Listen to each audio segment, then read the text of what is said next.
Hayaan ninyong sabay silang tumubo. Magandang araw ng Sabado mga kapanalig. Kapistahan po ngayon ni San Pantaleon. Ito po si Sister Rose Agtarap ng Daughters of St. Paul para sa mabuting balita. Tayo na pong magnilay sa Ebanghelyo ngayon.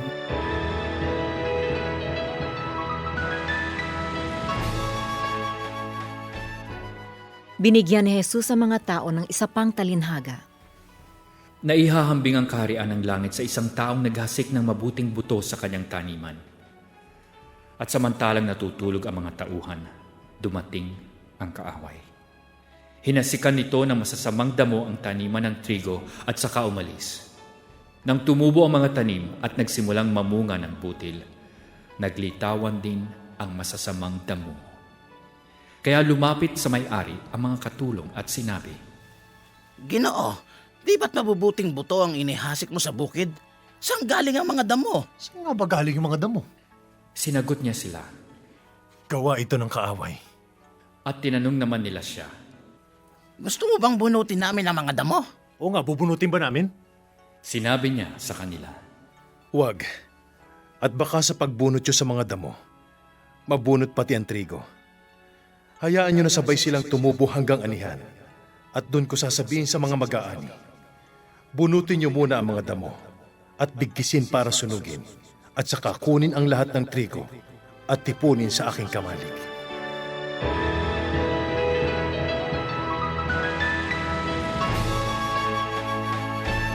Bakit pinapahintulutan ng Diyos ang kasamaan? Na ang kalaban ay magtanim ng makakasira sa kanyang lupain at sa mga mabubuting binhi? Marami pong sagot dito. Pero gusto kong isipin na pwedeng isa rin itong patunay ng awa at kapangyarihan ng Diyos. Sa lupain at pangangalaga ng Diyos, walang imposible.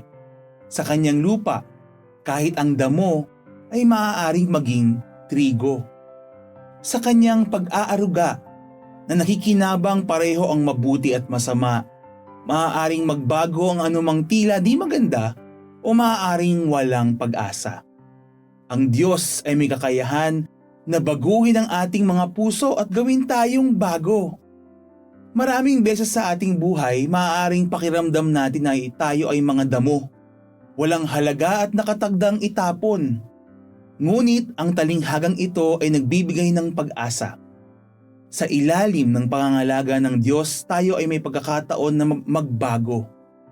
Ang kanyang grasya at pagmamahal ay kayang gawing trigo ang damo. Kaya rin siguro hindi nagmamadali ang Diyos sa paghatol. Totoong darating ang panahon ng pag-ani at pagpili. Kaya wag nating abusuhin ang awa ng may kapal. Pero magpasalamat din tayo sa kanyang pag-ibig. Na binibigyan tayo ng panahon para lumago sa pag-ibig at kabanalan. Naway maging inspirasyon sa atin ang talinghagang ito upang magtiwala sa kapangyarihan ng Diyos na magbago ng ating mga buhay at pati rin ang buhay ng iba. Huwag tayo magsawang magtanim ng kabutihan at pag-ibig sa ating kapwa. Huwag nating sabihin, wala nang pag-asa yan, hindi na magbabago yan. Kung ang Diyos nga, parehong inaalagaan ang trigo at damo, sana tayo rin. Mga kapanalig, support our Paulines mission. Subscribe, like, and follow Paulines on our social media accounts. Donate through our donations channels to help us continue our ministry. Ipadala po ninyo ang inyong mga intensyon at kahilingan at makakaasa kayo na isinasama namin kayong palagi sa aming panalangin araw-araw.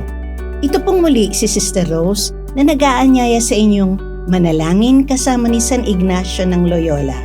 Panginoon, turuan mo akong maging bukas palad. Turuan mo akong maglingkod sa iyo na magbigay ng ayon sa nararapat, na walang hinihintay mula sa iyo, na makibakang di inaalintana ang mga hirap na dinaranas, sa tuwin ay magsumikap na hindi humahanap ng kapalit na kaginhawaan, na di naghihintay kundi ang aking mabatid na ang loob mo'y siyang sinusundan. Amen.